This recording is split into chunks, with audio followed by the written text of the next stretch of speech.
وأحسن منك لم تر قط عيني وأجمل منك لم تلد النساء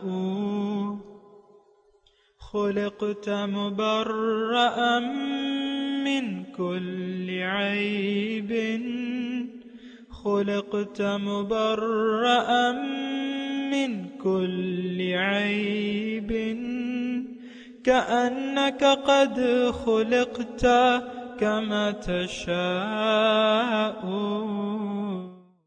كتاب أنزلناه إليك مبارك ليدبروا آياته وليتذكر أولو الألباب.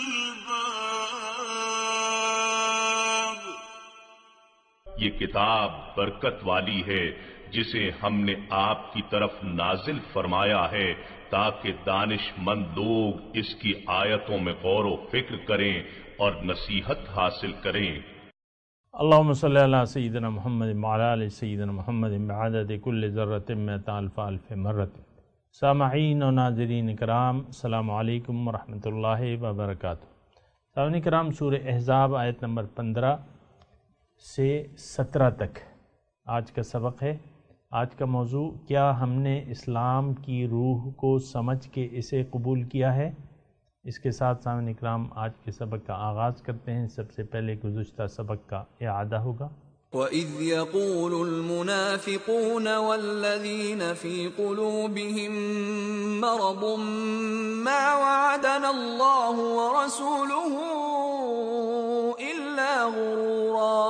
اور جب منافق لوگ اور وہ لوگ جن کے دلوں میں کمزوری عقیدہ اور شک و شبہ کی بیماری تھی، یہ کہنے لگے کہ ہم سے اللہ اور اس کے رسول نے صرف دھوکے اور فریب کے لیے فتح کا وعدہ کیا تھا. وَإِذْ قَالَتْ طَائِفَةٌ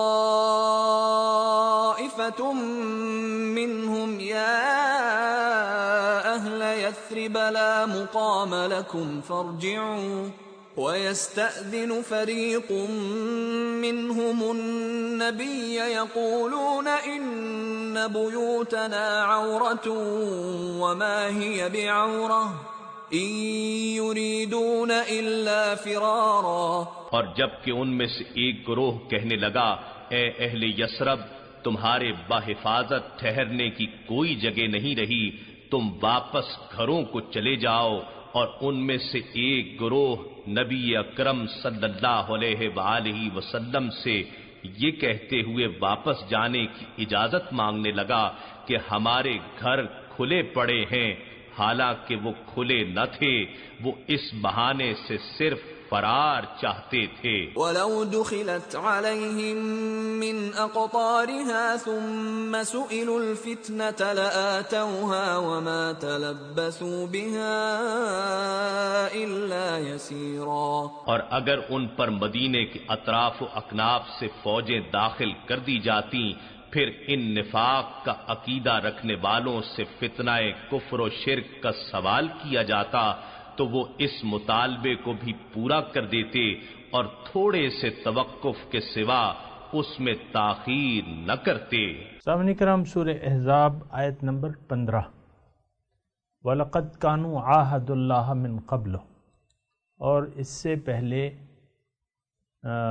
یہ اللہ سے اقرار کر چکے تھے، لا یولون الادبار، کہ وہ پیٹ نہیں پھیریں گے. وَكَانَ عَهْدُ اللَّهِ مَسْئُولًا، اور یقیناً اللہ سے وعدہ کرنے کی باز پرس ہوگی. قُلْ لَن يَنْفَعُكُمُ الْفِرَارُ، آپ کہہ دیجئے کہ تمہیں لن ينفعکم، تمہیں کوئی فائدہ نہیں دے گی فرار. فرارو ان فررتم، اگر تم بھاگو گے موت سے اور قتل سے. وَإِذًا لَا تُمَتَّعُونَ إِلَّا قَلِيلًا، اور اس وقت سوائے تھوڑے دنوں کے نفع یعنی تمہیں فائدہ نہیں ہوگا، اذا لا تمتعون، تم کو فائدہ نہیں دیا جائے گا لیکن کم۔ قل من ذا الذی، آپ کہہ دیجئے کہ کون ہے وہ جو یعصمکم، جو تمہیں بچائے، من اللہ، اللہ سے، ان اراد بکم سوءا، یا وہ ارادہ کر لے، اگر وہ ارادہ کر لے تمہارے بارے میں برائی کا، او اراد بکم رحمہ، یا تم پر مہربانی کرنا چاہے، ولا یجدون لہم من دون اللہ ولیا ولا نصیرا، اور تم اللہ کے سوا، لا یجدون، یہ لوگ نہیں پائیں گے اپنے لیے اللہ کے سوا کوئی حمایتی، نصیر، مددگار۔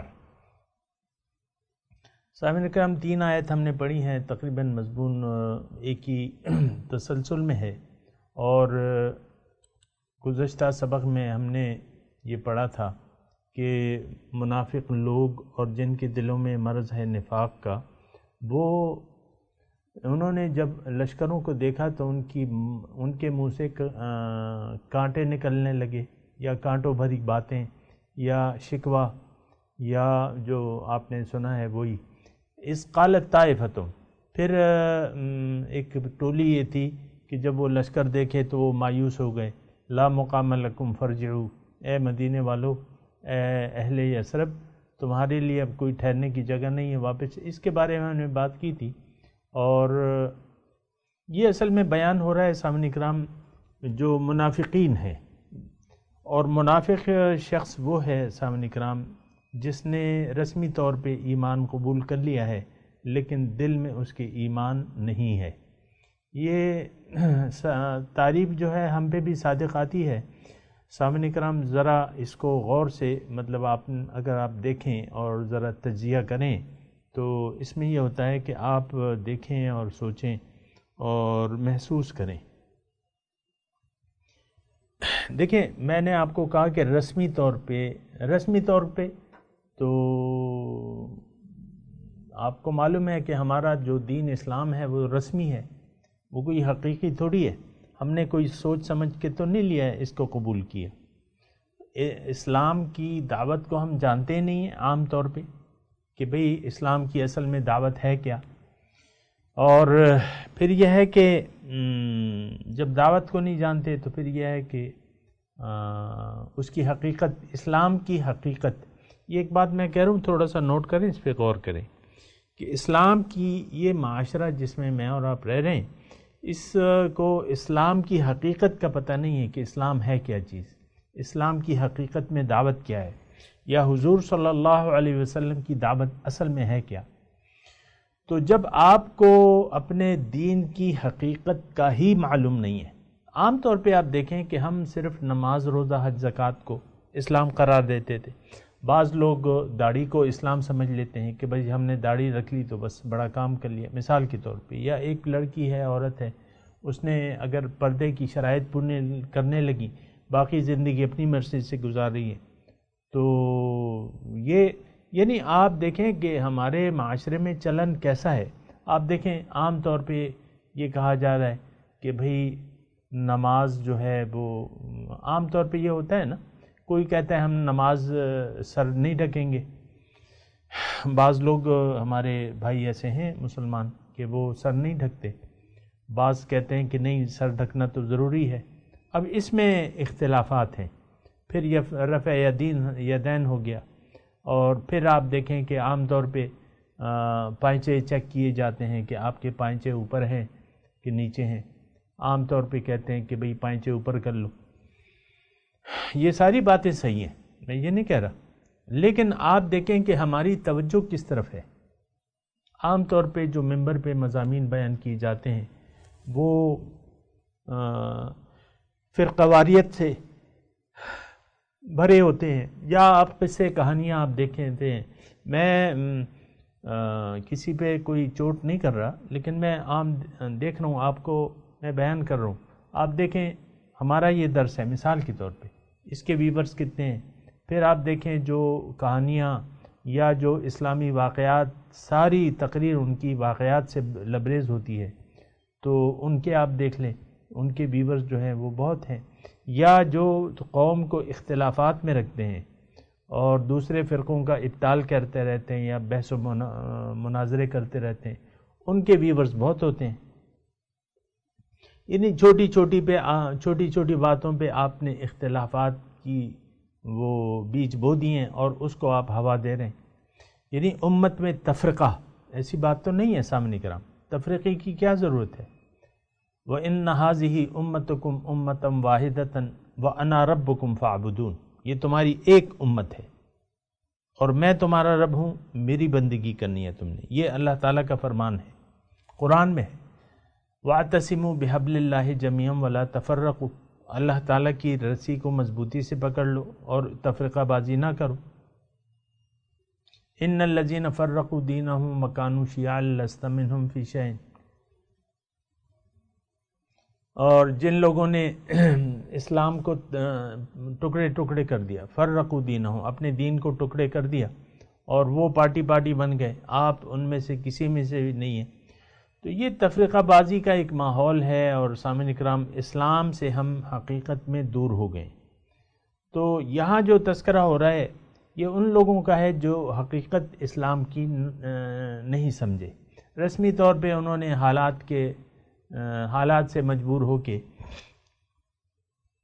اسلام قبول تو کر لیا تھا، لیکن پھر اس کے تقاضوں پہ پھر پورے نہیں اترتے تھے۔ جیسا کہ احد میں سامعین اکرام آپ دیکھیں 300 لوگ جو ہیں وہ چلے گئے حضور صلی اللہ علیہ وسلم کا ساتھ چھوڑ کے۔ بظاہر کون تھے؟ یہ 5 وقت کے نمازی تھے اور حضور صلی اللہ علیہ وسلم کے پیچھے نماز پڑھنے والے تھے، 5 وقت آتے تھے، جہاد کو بھی نکل آئے تھے، پھر واپس چلے گئے۔ اور یہ انہی لوگوں کا تذکرہ ہو رہا ہے۔ خلاصہ ہے میری گفتگو کا یہ ہے سامعین کرام کہ آپ اپنے اسلام کی حقیقت کو ضرور سمجھنے کی کوشش کریں۔ پھر گزارش یہ ہے کہ سمجھ کر پھر اسلام قبول کریں، ایک نئی زندگی شروع کریں، اسلام کے پیغام کو سمجھیں، پھر جو کسی حق کی طرف بلانے والے کو ڈھونڈیں، اس کے سامنے جو ہے اگر وہ کوئی سچا آدمی آپ کو مل جاتا ہے اس کی صحبت میں بیٹھیں، اس کی صحبت سے فائدہ اٹھائیں اور جانیں کہ اس سے اسلام کا سنیں۔ یعنی آپ اپنے طور پہ سامعین کرام ایسا نہیں ہو سکتا کہ آپ اپنے طور پہ کتابوں سے یا عام لوگوں سے اسلام کے بارے میں جاننے کی کوشش کریں، نہیں، آپ ایسا کریں کہ کسی سچے شخص کو دیکھیں، ڈھونڈیں، لوگ موجود ہیں دنیا میں، سچے لوگ موجود ہیں، اچھے لوگ موجود ہیں، ان کی سنگت اختیار کریں اور ان کے سامنے دو زانو ہو کے بیٹھیں، ان سے بات سنیں دین کی، وہ کیا کہتے ہیں۔ یعنی قرآن جب تک آپ کے دل میں کوئی نہ اتارے آپ قرآن کو نہیں سمجھ سکتے، یہ ایک بات نوٹ کر لیں۔ وہ اقبال نے کہا ہے نا کہ جب تک تیرے دل پہ نہ ہو نزول قرآن، گرا کشا ہے نہ راضی نہ صاحب کشاف۔ جب تک تیرے دل پہ نہ ہو نزول قرآن، گرا کشا ہے نہ راضی نہ صاحب کشاف۔ تو بہرحال سامعین کرام یہ ساری باتیں ہیں، اس کو ذرا سوچ سمجھ کے قبول کرنا چاہیے، دیکھنا چاہیے۔ یہ جو ہم پڑھ رہے ہیں سامعین کرام، یہ وہی لوگ تھے جو رسمی ہماری طرح رسمی مسلمان تھے اور آزمائش کے وقت بھاگ جاتے تھے۔ آج کا جو سبق ہم پڑھ رہے ہیں، وَلَقَدْ كَانُوا عَاهَدُوا اللَّهَ مِن قَبْلُ لَا يُوَلُّونَ الْأَدْبَارَ، حالانکہ اس سے پہلے اللہ تعالیٰ سے وعدہ کر چکے تھے۔ یہ تذکرہ ہے سامعین کرام، یہ صورت نازل ہو رہی ہے کہاں پہ؟ مدینے کی ہے، اور 5 جب سورہ احزاب یعنی غزوہ احزاب کے تناظر میں یہ صورت کا نزول ہے۔ تو اس سے پہلے جو 2 ہجری میں بدر ہوئی، 3 ہجری میں احد ہوئی۔ احد میں کیا ہوا؟ 300 مسلمان جو تھے وہ حضور کا ساتھ چھوڑ گئے۔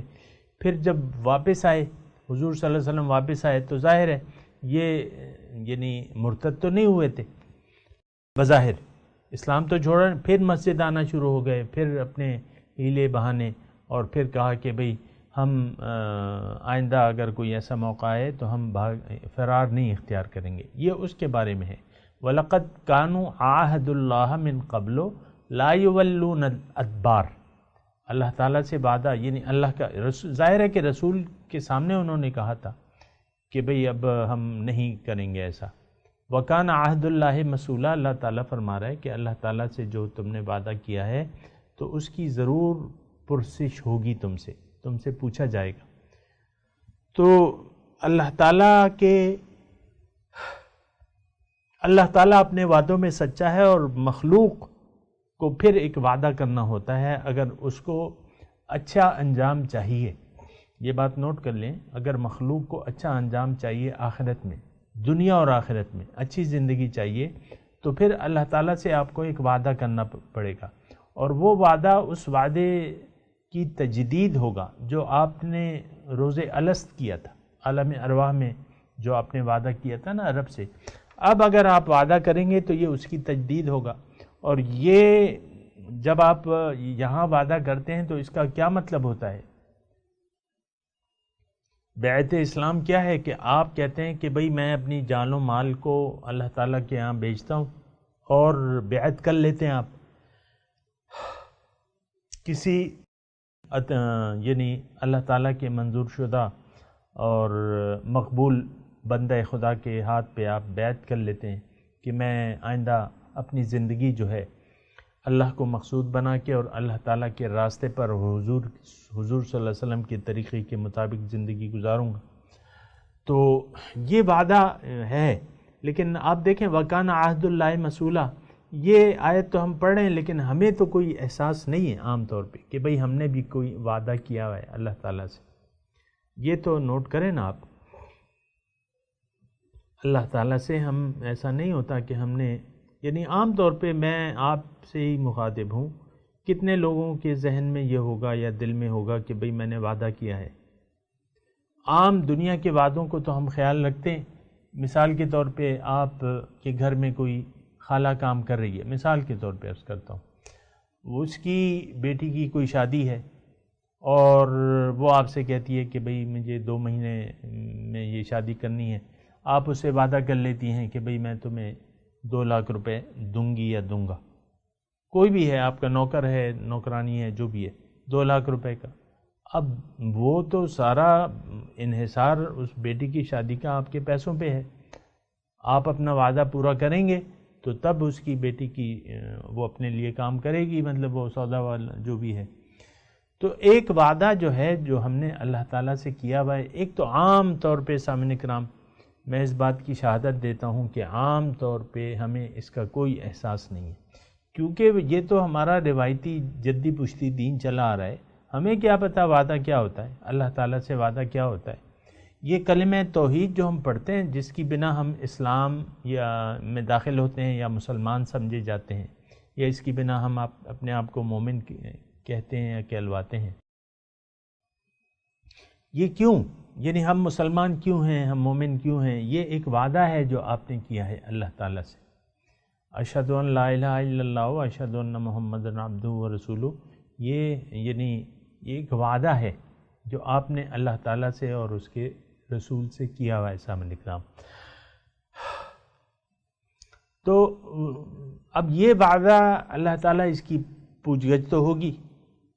والوزن یومئذ الحق، وزن اعمال کا تول بھی حق ہے. اور پھر فلنسألن الذین ارسل الیہم، جن کے پاس رسول بھجوائے گئے تھے ان سے ہم ضرور پوچھیں گے. یہاں بس یہ ہے، تھوڑا سا آپ توجہ کریں، وَكَانَ عَهْدُ اللَّهِ مَسْئُولًا. آگے چلتے ہیں. قُلْ لَن يَنْفَعَكُمُ الْفِرَارُ. آپ نے ترجمہ سنا، اس کا مطلب یہ ہے کہ تمہیں فرار موت سے یا قتل سے تمہیں کوئی فائدہ تو نہیں دے گا.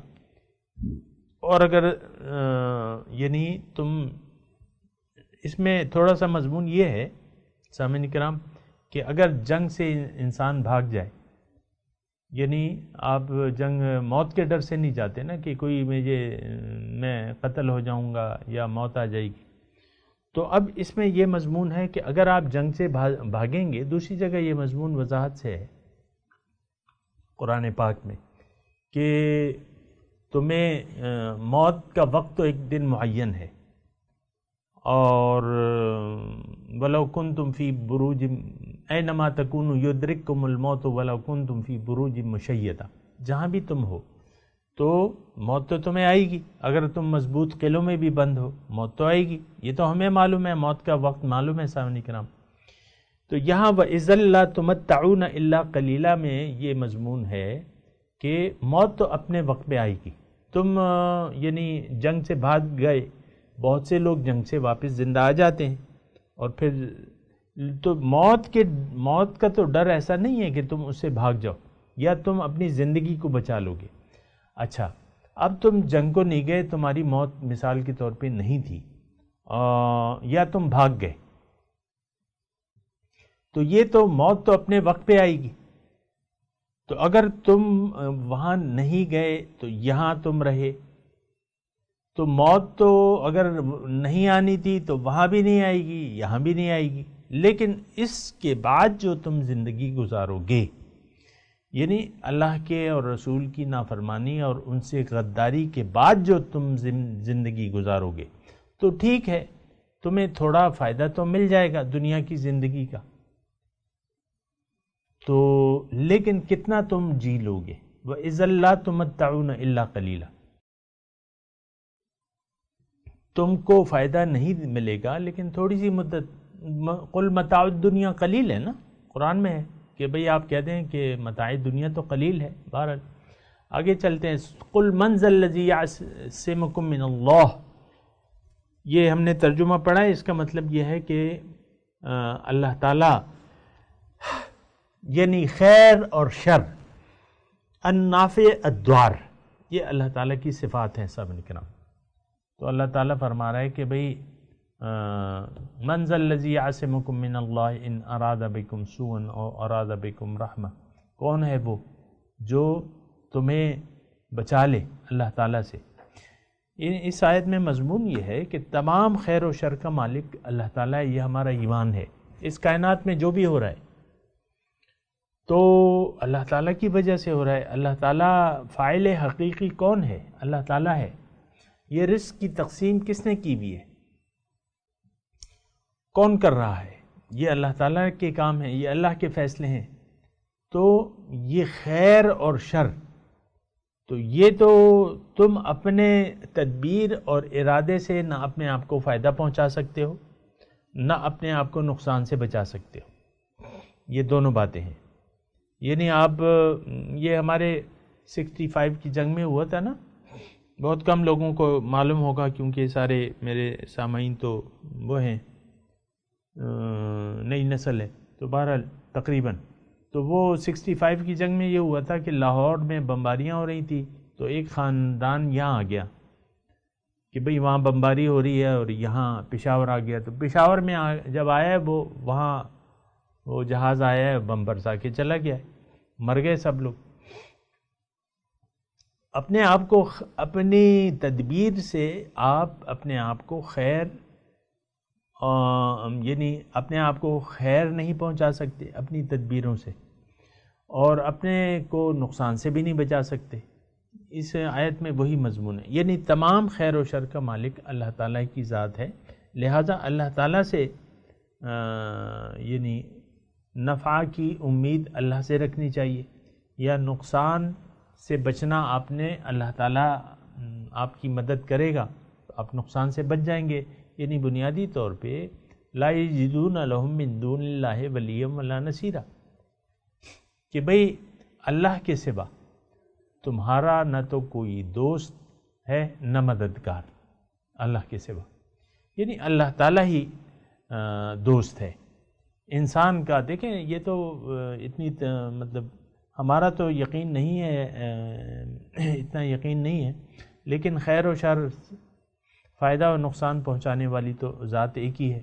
وہ اگر آپ کو یہ قرآن میں مضمون تفصیل سے بیان ہوا ہے، ان یمسسک اللہ بضر فلا کاشف لہ الا ہو وان یردک بخیر فلا راد لفضلہ، او کما قال، کہ اگر اللہ تعالیٰ آپ کو نقصان پہنچانا چاہتا ہے تو کوئی بدر فلا کاشف لہ الا ہو، تو اللہ کے سوا کوئی آپ کو اسے بچا نہیں سکتا، اور کوئی خیر اگر اللہ تعالیٰ پہنچاتا ہے تو اس کو آپ سے کوئی روک نہیں سکتا۔ سامعین کرام، بہرحال یہ مضمون ذرا سمجھنے کا ہے۔ تو بہرحال من ذا الذی، قل آپ کہہ دیجئے، ان کو کہیے، من ذا الذی کون ہے وہ، یعصمکم من اللہ کہ آپ کو اللہ سے بچائے، ان اراد بکم سوءا اگر وہ آپ کے بارے میں ارادہ کرے کوئی برائی کا، او اراد بکم رحمہ یا رحمت کا ارادہ کرے، تو آپ کو اللہ تعالیٰ کے ارادے سے کوئی نہیں بچا سکتا۔ وَلَا يَجِدُونَ لَهُم مِّن دُونِ اللَّهِ وَلِيًّا وَلَا نَصِيرًا، اور اللہ کے سوا وہ کسی کو اپنا دوست اور مددگار نہیں پائیں گے۔ سامعین کرام، میں تلاوت کرتا ہوں، میرے ساتھ دہرائیے۔ اعوذ باللہ من الشیطان الرجیم، بسم اللہ الرحمن الرحیم۔ وَلَقَدْ كَانُوا عَاهَدُوا اللَّهَ مِن قَبْلُ، وَلَوْ كَانُوا عَاهَدُوا اللَّهَ مِن قَبْلُ لا يولون الادبار وكان عهد الله مسؤولا قل لن ينفعكم الفرار ان فررتم من الموت او القتل واذا لا تمتعون الا قليلا قل من ذا الذي يعصمكم من الله ان اراد بكم سوءا او اراد بكم رحمة ولا يجدون لهم من دون الله وليا ولا نصيرا۔ ترجمہ سنا دیں، وَلَقَدْ كَانُوا عَاهَدُوا اللَّهَ مِن قَبْلُ،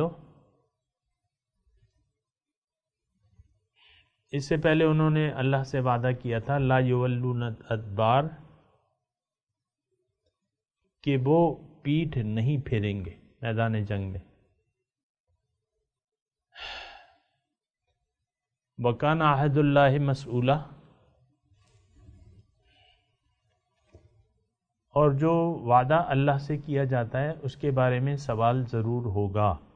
قُلْ لَن يَنفَعُكُمُ الْفِرَارُ إِن فَرَرْتُم مِّنَ الْمَوْتِ أَوِ الْقَتْلِ، آپ کہہ دیجئے کہ کوئی فائدہ نہیں دے گا اگر تم بھاگو موت سے یا قتل سے۔ وَإِذًا لَّا تُمَتَّعُونَ إِلَّا قَلِيلًا، اور اگر کچھ دن تمہارے پاس ہیں بھی تو تم فائدہ تو تھوڑا ہی اٹھا سکتے ہو، اس کے بعد تو ساری زندگی تمہاری مشکلات کی ہوگی، اس کا خیال کرو۔ قل من ذا الذی یعصمکم من اللہ، آپ کہہ دیجئے کہ کون بچائے گا تمہیں اللہ سے، ان اراد بکم سوءا او اراد بکم رحمہ، اللہ تعالیٰ اگر ارادہ کرے تمہارے بارے میں کسی برائی کا یا رحمت کا۔ وَلَا يَجِدُونَ لَهُم مِّن دُونِ اللَّهِ وَلِيًّا وَلَا نَصِيرًا، اور یہ نہیں پائیں گے اللہ کے سوا اپنا کوئی مددگار اور نہ دوست اور مددگار۔ سامعین کرام، ان آیات کا ترجمہ اور تلاوت سنتے ہیں۔ وَلَقَدْ كَانُوا عَاهَدُوا اللَّهَ مِن قَبْلُ لَا يُوَلُّونَ الْأَدْبَارَ وَكَانَ عَهْدُ اللَّهِ مَسْئُولًا۔ Although they had made a pledge to God in the past that they will not turn their backs, a pledge to God is a responsibility. قُل لَّن يَنفَعَكُمُ الْفِرَارُ إِن فَرَرْتُم مِّنَ الْمَوْتِ أَوِ الْقَتْلِ وَإِذًا لَّا تُمَتَّعُونَ إِلَّا قَلِيلًا۔ Say, flight will not benefit you if you flee from death or killing. Even then you will be given only brief enjoyment. قُلْ مَن ذَا الَّذِي يَعْصِمُكُم مِّنَ اللَّهِ إِنْ أَرَادَ بِكُمْ سُوءًا أَوْ أَرَادَ بِكُمْ رَحْمَةً وَلَا يَجِدُونَ لَهُم مِّن دُونِ اللَّهِ وَلِيًّا وَلَا نَصِيرًا۔ Say, who is it who will shield you from God if he intends adversity for you or intends mercy for you? Besides God, they will find for themselves neither friend nor helper. سامعین کرام، اس کے ساتھ ہی آج کے درس کا وقت اختتام کو پہنچا۔ اگلے درس میں انشاءاللہ ملاقات ہوگی۔ وآخر دعوانا ان الحمد للہ رب العالمین، والسلام علیکم ورحمۃ اللہ وبرکاتہ۔